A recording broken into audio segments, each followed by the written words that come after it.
بسم اللہ الرحمن الرحیم۔ صلاح الدین ایوبی نے باطنیوں کے تمام گروہوں کا خاتمہ کرنے کا فیصلہ کر لیا، پھر اس ارادے سے شام کی طرف بڑھا اور اس نے بدعقیدہ لوگوں کی بستی اجاڑنی شروع کر دی۔ چونکہ صلاح الدین ایوبی کو باطنیوں کی کمین گاہوں کا صحیح پتہ نہ تھا، اس لیے بہت سے حشیشان خفیہ راستے سے فرار ہو کر اپنے امیر سنان کے پاس پہنچ گئے، جو عرف عام میں شیخ الجبال کہلاتا تھا۔ انہوں نے اپنے امیر شیخ الجبال سنان کو صلاح الدین ایوبی کے خوفناک عزائم کی خبر دی تو سنان گھبرا گیا۔ شیخ الجبال نے کبھی سوچا بھی نہیں تھا کہ کوئی مسلم حکمران اس جرأت و بے باکی کے ساتھ حشیشان کو ختم کرنے کے ارادے سے اس کے مضبوط ترین مرکز کی طرف رخ کرے گا۔ اب تک تو یہی ہوتا آیا تھا کہ سنان پہاڑیوں کی خفیہ غاروں میں بیٹھ کر اسلامی ریاستوں کے معاملات میں دخل اندازی کرتا تھا اور اپنے آدم خوروں کے ذریعے مطلوبہ آدمیوں کو قتل کروا دیا کرتا تھا۔ آخر طویل غور و فکر کے بعد شیخ الجبال سنان صلاح الدین ایوبی کے حقیقی ماموں شہاب الدین بنتکش کے پاس پہنچا اور التجا کے لہجے میں بولا، تم اپنے بھانجے صلاح الدین ایوبی کو روکو، وہ ہماری ہلاکتوں اور بربادی کے در پہ ہے۔ شیخ الجبال کی بات سن کر شہاب الدین سوچ میں پڑ گیا۔ شہاب الدین کو ذہنی کشمکش کا شکار پا کر شیخ الجبال نے ایک اور شیطانی چال چلی۔ اس نے 50,000 دیناروں سے بھری ہوئی تھیلیاں صلاح الدین ایوبی کے ماموں کے قدموں میں رکھ دیں اور انتہائی عاجزانہ لہجے میں بولا، اگر تم اپنے بھانجے کو اس کے خونی ارادوں سے باز رکھنے میں کامیاب ہو گئے تو میں اس سے کہیں زیادہ رقم تمہاری نظر کر دوں گا۔ یوں تو صلاح الدین ایوبی کا ماموں فطرتاً لالچی انسان نہیں تھا، مگر عام انسانوں کی طرح عیش و آسائش کی زندگی گزارنا چاہتا تھا۔ اس لیے اس نے حشیشان کے امام شیخ الجبال کی طرف سے پیش کی جانے والی بھاری رشوت قبول کر لی اور تیز رفتاری کے ساتھ صلاح الدین ایوبی سے ملنے کے لیے روانہ ہو گیا۔ وہاں پہنچ کر شہاب الدین اپنے بھانجے سے یوں مخاطب ہوا، بیٹے تم اس وقت دو طرفہ جنگ میں مصروف ہو۔ ایک طرف خاندان زنگی کے دو طاقتور افراد سیف الدین اور سلطان ملک صالح ہیں اور دوسری طرف پوری صلیبی دنیا ہے۔ میں اپنے علم اور طویل جنگی تجزیے کی بنیاد پر یقین کے ساتھ کہہ سکتا ہوں کہ موجودہ صورتحال کے تناظر میں ایک تیسری طاقت سے الجھنا انتہائی غیر دانشمندی ہے۔ صلاح الدین ایوبی تیسری طاقت کے ذکر پر چونک اٹھا۔ تیسری طاقت سے آپ کی کیا مراد ہے؟ صلاح الدین ایوبی نے پوچھا۔ میری مراد حشیشان سے ہے۔ ان کا مذہبی نظریہ ہمارے عقیدے سے کچھ مختلف سہی، مگر وہ ہیں تو مسلمان، پھر تم خواہ مخواہ ان سے دشمنی کیوں مول لیتے ہو؟ اگرچہ صلاح الدین ایوبی اپنے ماموں کا بہت احترام کرتا تھا، مگر اس وقت اس کے چہرے پر ناگواری کا واضح رنگ ابھر آیا، مگر اس نے انتہائی ضبط سے کام لیا کہ میرا اور شیخ الجبال کا معاملہ ہے، برائے کرم آپ درمیان سے ہٹ جائیں۔ اپنے ماموں سے گفتگو کے بعد صلاح الدین ایوبی نے صورتحال کا صحیح اندازہ کر لیا تھا، اس لیے وہ شیخ الجبال اور اس کے آدم خور حشیشان کو سنبھلنے کا موقع دینا نہیں چاہتا تھا۔ وہ 5,000 منتخب سپاہیوں کو لے کر شام کے پہاڑی علاقے کی طرف بڑھا، جہاں باطنیوں کا مضبوط مرکز تھا۔ شیخ الجبال سنان اپنی زمین دوست پناہ گاہوں میں مسرور اور مطمئن بیٹھا تھا۔ اسے یقین تھا کہ شہاب الدین محمود کو اتنی بڑی رشوت دینے کے بعد وہ اور اس کی جماعت صلاح الدین ایوبی کی یورشوں سے ہمیشہ کے لیے محفوظ ہو جائے گی۔ پہاڑوں کے درمیان یہ زمین دوست پناہ گاہ دراصل شیخ الجبال کی وہ زمینی جنت تھی جو اس نے اپنے امام حسن بن صباح کی تقلید میں قائم کی تھی۔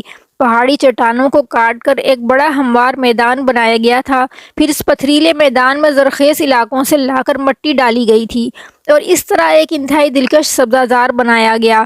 حسن بن صباح کی جنت کی طرح شیخ الجبال کی جنت میں بھی دودھ اور شہد کی نہریں بہتی تھیں اور ہر طرف خوبصورت عورتوں کی ٹولیاں رہتی تھیں۔ یہ وہ عورتیں تھیں جو رقص کے ذریعے شیخ الجبال کا دل بہلایا کرتی تھیں۔ ابھی شیخ الجبال اپنی جنت کے نظاروں میں گم تھا کہ صلاح الدین ایوبی کا برق رفتار لشکر شام کی حدود میں داخل ہو گیا۔ جب صلاح الدین ایوبی کا لشکر شام کی حدود میں داخل ہوا تو اس اچانک افتاد سے پورا شہر سہما ہوا تھا، مگر صلاح الدین ایوبی کے نقیبوں نے گلی کوچوں میں گھوم کر عام شہریوں کو یقین دلایا کہ لشکر اسلام جنگ کے لیے نہیں، چند باغیوں کی گرفتاری کے لیے شام کی حدود میں داخل ہوا ہے۔ عیسائی سالار نے اپنے کچھ معتبر آدمیوں کو اس خبر کے ساتھ شیخ الجبال کے پاس بھیج دیا کہ وہ اپنے دفاعی انتظامات مضبوط کرے، کیونکہ صلاح الدین ایوبی اس کی تلاش میں شام آ پہنچا ہے۔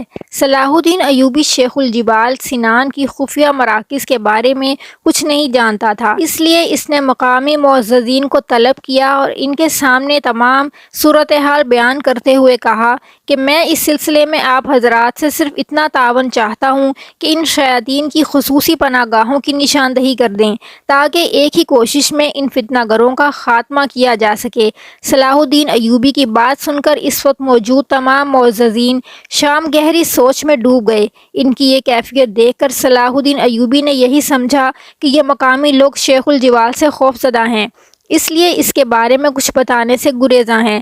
صلاح الدین ایوبی نے اپنے اس خدشے کا اظہار کیا تو شام کے ایک ممتاز عالم عبد الرحمن بن سعد نے جواباً کہا کہ ہم حشیشان سے خوفزدہ نہیں ہیں، اصل میں وہ ایک انتہائی منظم گروہ ہے۔ کوئی نہیں جانتا کہ شیخ الجبال کے ماننے والے کہاں ہیں اور کس بھیس میں ہیں۔ میری آپ سے بھی یہی درخواست ہے کہ پوری تحقیق کے بغیر ہر کسی سے ملاقات نہ کریں۔ ہماری اطلاعات کے مطابق حشیشان کی پناہ گاہیں اس سلسلہ کوثر میں ہیں، مگر یہ بات پورے یقین کے ساتھ نہیں کہی جا سکتی کہ شیخ الجبال کس پہاڑی غار میں روپوش ہے۔ یہ بھی سننے میں آیا ہے کہ فدائین کی ایک بہت بڑی تعداد ہر وقت اس کی حفاظت کے لیے موجود رہتی ہے۔ یہ بات تو عام طور پر مشہور تھی کہ سنان شام کے سلسلہ کوثر میں رہتا ہے اور اسی لیے اس نے شیخ الجبال یعنی پہاڑوں کا بزرگ کا لقب اختیار کیا تھا۔ صلاح الدین ایوبی نے نماز فجر ادا کی اور دیر تک پرسوز لہجے میں اپنی کامیابی کے لیے دعائیں مانگتا رہا۔ اس نے دوبارہ معززین شہر سے ملاقات کی، خواہش ظاہر کی۔ ظہر کی نماز کے بعد تمام عمائدین شہر صلاح الدین ایوبی کے خیمے میں جمع ہوئے۔ صلاح الدین ایوبی نے ان سے کہا، یہاں حشیشان کی کوئی عبادت گاہ موجود ہے؟ عبد الرحمن بن سعد نے کہا، یہاں باطنی عقیدے سے تعلق رکھنے والے افراد کی ایک درسگاہ موجود ہے جس سے وہ دارالعمل کے نام سے پکارتے ہیں۔ اس جگہ ان کی دینی تعلیم و تربیت ہوتی ہے، وہ یہی اپنے طریقے سے عبادت کرتے ہیں۔ کیا ہماری اور ان کی عبادت میں فرق ہے؟ عبادت کا کیا ذکر؟ جب حشیشان کا پیغمبر ہی الگ ہے تو پھر ان کا اور ہمارا طریقہ عبادت کس طرح یکساں ہو سکتا ہے؟ یہ سب کے سب اس مردود ساحر الموت حسن بن صباح کے ماننے والے ہیں، جن کی زندگی کا ایک یہی مقصد ہے کہ اہل ایمان کی صفوں میں انتشار برپا کیا جائے۔ ان لوگوں کا پہلا ہدف وہ مسلمان ہوتا ہے جو اسلام کی ترویج و ترقی میں سرگرم نظر آتا ہے۔ صلاح الدین ایوبی نے پوچھا، کیا اسلامی فقہ کسی بھی اعتبار سے حشیشان کو مسلمان تصور کرتا ہے؟ ہرگز نہیں۔ عبد الرحمن بن سعد نے دو ٹوک لہجے میں کہا، ان کا دین اسلام سے برائے نام بھی تعلق نہیں۔ عبد الرحمن بن سعد کا فتویٰ سن کر ایک آسودہ مسکراہٹ صلاح الدین ایوبی کے ہونٹوں پر ابھر آئی۔ عبد الرحمن بن سعد کے جاتے ہی صلاح الدین ایوبی نے اپنے 50 سواروں کا ایک دستہ کچھ مقامی لوگوں کی نگرانی میں حشیشان کی تربیت گاہ کی طرف روانہ کیا۔ سپاہیوں کو حکم دیا کہ دارالعمل کے نگران دیگر منتظمین کو فوری طور پر پیش کیا جائے۔ صلاح الدین ایوبی کے سپاہی حشیشان کی تربیت گاہ دارالعمل پہنچے۔ تربیت گاہ کے دروازے پر 2 مسلح پہرے دار موجود تھے۔ وہ صلاح الدین ایوبی کے سپاہیوں کو دیکھ کر گھبرا گئے۔ انہیں پہلے ہی خبر مل چکی تھی۔ شیخ الجبال نے فوری طور پر انہیں خفیہ پیغام بھیج دیا تھا کہ صلاح الدین ایوبی کے لشکر کے ساتھ کسی قسم کے تصادم کی راہ اختیار نہ کی جائے اور ذہانت اور تدبر کے ساتھ اس بلا کو یہاں سے ٹال دیا جائے۔ آپ لوگ کون ہیں اور یہاں کیوں آئے ہیں؟ ایک پہرے دار نے پوچھا۔ تمہارے اس دارالعمل کا نگران اعلیٰ کون ہے؟ لیکن مصری سپاہی نے خوبصورت عمارت کی طرف دیکھا جس کے دروازے پر ایک بڑا اور خوبصورت پتھر نصب تھا اور پتھر پر بہت جلی حروف اور عربی زبان میں دارالعمل لکھا تھا۔ شیخ ابو ریحان اس درسگاہ کے معلم اعلیٰ ہیں، محافظ سپاہی نے جواب دیتے ہوئے کہا۔ شیخ ابو ریحان سے جا کر کہو کہ والی مصر صلاح الدین ایوبی شرف ملاقات بخشنا چاہتے ہیں۔ ہمارے شیخ کسی امیر یا حاکم سے نہیں ملتے، انہیں یاد خدا کے سوا دنیا کی کسی شے سے کوئی غرض نہیں۔ اس وقت بھی شیخ اپنی عبادت اور ریاضت میں مصروف ہیں۔ ہم میں سے کسی کو اجازت نہیں کہ اس موقع پر ان کی محویت میں خلل ڈالے۔ اپنے شیخ سے کہو کہ وہ کچھ دیر کے لیے عبادت موقوف کر دیں اور ہمارے ساتھ چل کر والی مصر کی خدمت میں حاضر ہو جائیں۔ دوسرے مصری سپاہی نے سخت لہجے میں کہا، یہ ملاقات تو ہو کر رہے گی۔ ہم اہل ایمان کا یہ مزاج نہیں ہے کہ ہم کسی کی عبادت گاہ یا درس گاہ کے در و دیوار اور فرش کو انسانی خون سے رنگین کر دیں، لیکن اگر تم نے والی مصر کے حکم کی تعمیل میں تاخیر کی تو پھر ہماری شمشیریں با اختیار ہیں۔ جب محافظوں نے اندازہ کر لیا کہ یہ طوفان کسی طرح ٹلنے والا نہیں، ان میں سے ایک دارالعمل کی عمارت کے اندر چلا گیا۔ پھر وہ کئی مشکل راستوں اور تہہ خانوں سے گزر کر ایک زمین دوز کمرے میں پہنچا۔ پھر اس نے دروازے پر دستک دی۔ اس وقت شیخ ابو ریحان ایک خوبصورت نوخیز لڑکی کے ہاتھ سے شراب پی رہا تھا اور انتہائی خوشی کے عالم میں اپنے ریشمی بستر پر بیٹھا جھوم رہا تھا۔ اسے یہ بے جا اور بے وقت مداخلت سخت ناگوار گزری۔ یہ کون ہے بے ادب؟ شیخ ابو ریحان نے چیخ کر کہا۔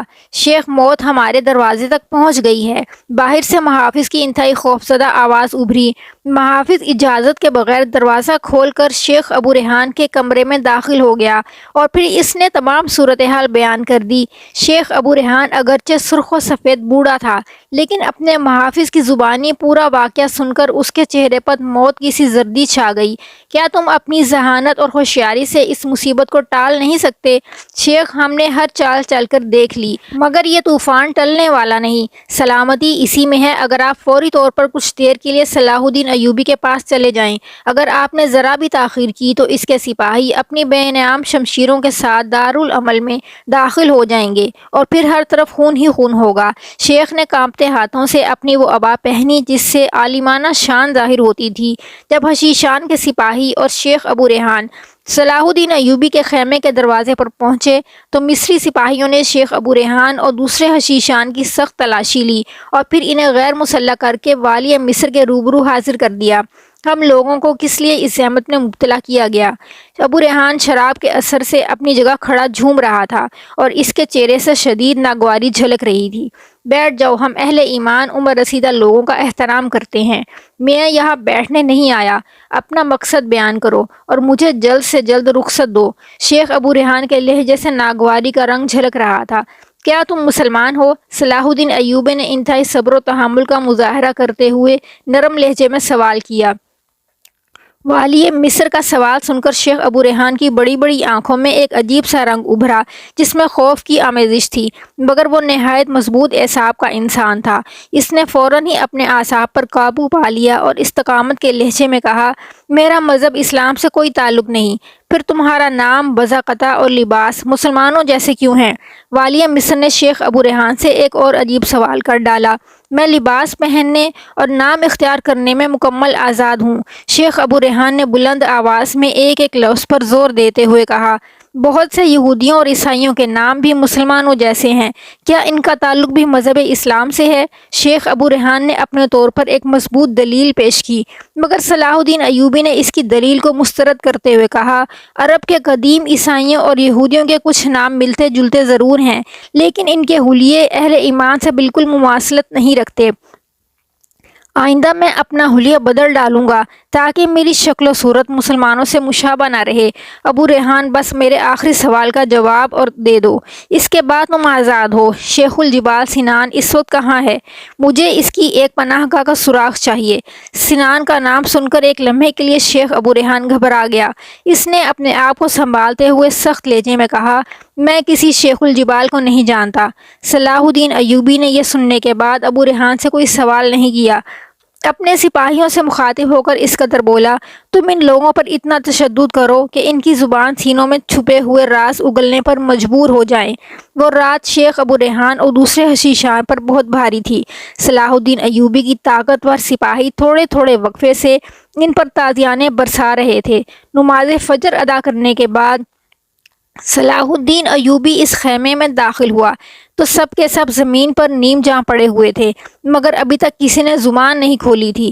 میں طے کر چکا ہوں کہ تم لوگ یا تو شیخ الجبال کی مکمل نشاندہی کرو گے یا پھر تمہیں موت کا ذائقہ چکھایا جائے گا۔ مجھے نہیں معلوم کہ تم لوگ کس عقیدے سے تعلق رکھتے ہو، اس لیے میرے سپاہیوں کو وصیت کے طور پر بتا دو کہ مرنے کے بعد تمہاری آخری رسمیں کس طرح ادا کی جائیں۔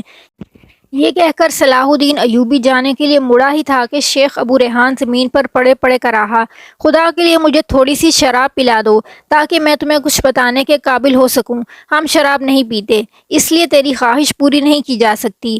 صلاح الدین ایوبی نے سخت لہجے میں کہا، تو پھر مجھے دارالعمل لے چلو۔ شیخ ابو ریحان نے کانپتے ہوئے لہجے میں کہا، وہاں شراب بھی ہے اور وہیں شیخ الجبال کی پناہ گاہ ہے۔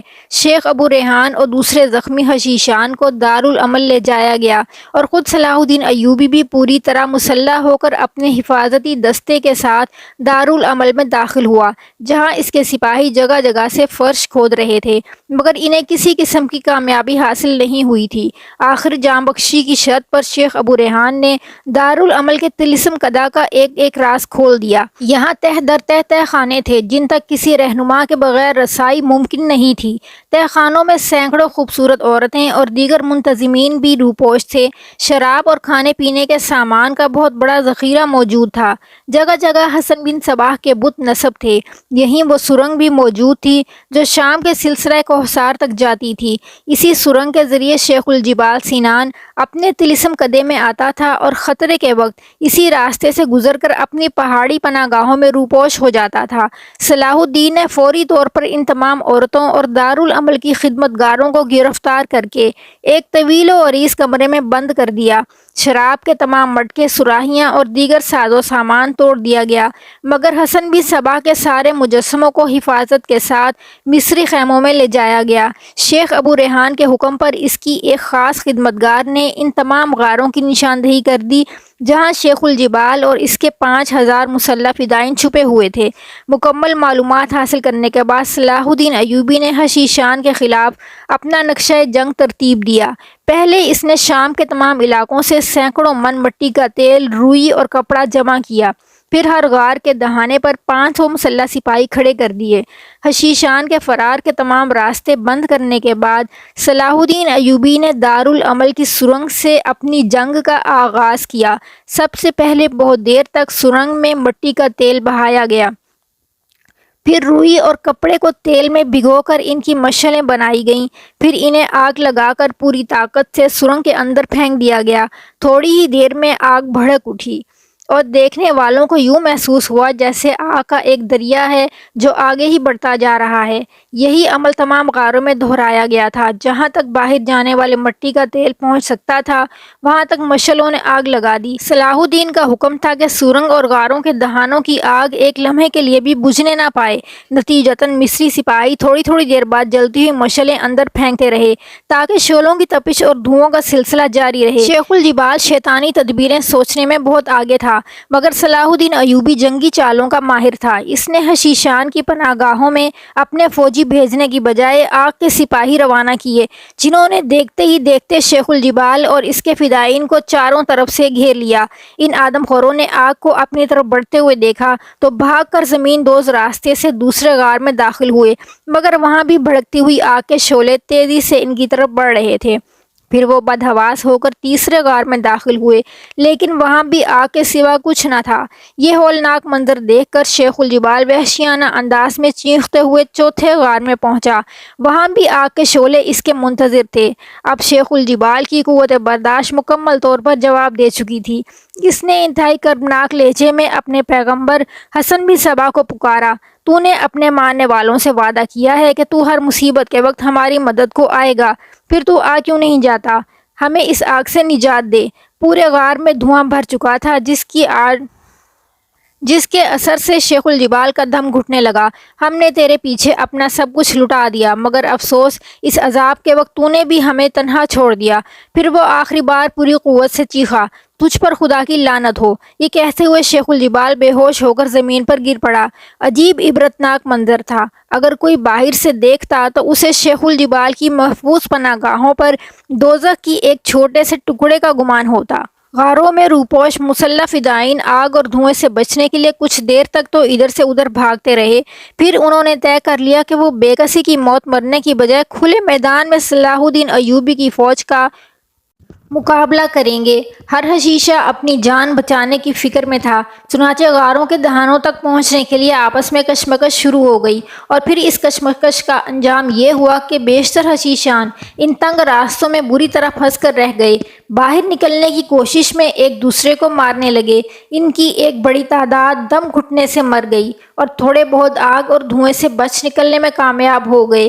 انہیں صلاح الدین ایوبی کی شمشیریں کھا گئیں۔ بہت تھوڑے لوگ آگ سے جھلسے ہوئے باہر نکلنے میں کامیاب ہوئے، اور وہ غاروں سے نکلتے ہی زندگی کی امان مانگ رہے تھے۔ سب سے زیادہ عبرت انگیز منظر اس غار میں نمایاں تھا جہاں شیخ الجبال پتھریلے فرش پر بے ہوش پڑا تھا، اور اس کے فدائین اسے رونتے ہوئے اپنی جان بچانے کے لیے باہر نکلنے کی کوشش کر رہے تھے۔ شیخ الجبال اپنے ہی مریدوں کے پیروں سے کچل کر ہلاک ہو گیا۔ شیخ الجبال اور شام کے آدم خور حشیشان سے نجات حاصل کرنے کی خوشی میں صلاح الدین ایوبی نے شام کے ایک طویل و عریض میدان میں اپنی پوری فوج کے ساتھ نماز شکر ادا کی۔ پھر اسی میدان میں حسن بن صباح کے وہ تمام چھوٹے بڑے مجسمے لائے گئے جنہیں دارالعمل پر قبضہ کرنے کے بعد حاصل کیا گیا تھا۔ اس منظر کو دیکھنے کے لیے شام کے تمام شہریوں کو میدان میں جمع ہونے کی ہدایت دے دی گئی۔ مقامی مسلمانوں کے جمع ہو جانے کے بعد صلاح الدین ایوبی نے اپنے ایک سپاہی کو حکم دیا کہ وہ ساحر الموت کے سارے مجسموں کو پاش پاش کر دیں۔ جب صلاح الدین ایوبی کا سپاہی حسن بن صباح کے بتوں کو توڑ رہا تھا تو پورا میدان اللہ اکبر کے نعروں سے گونج رہا تھا۔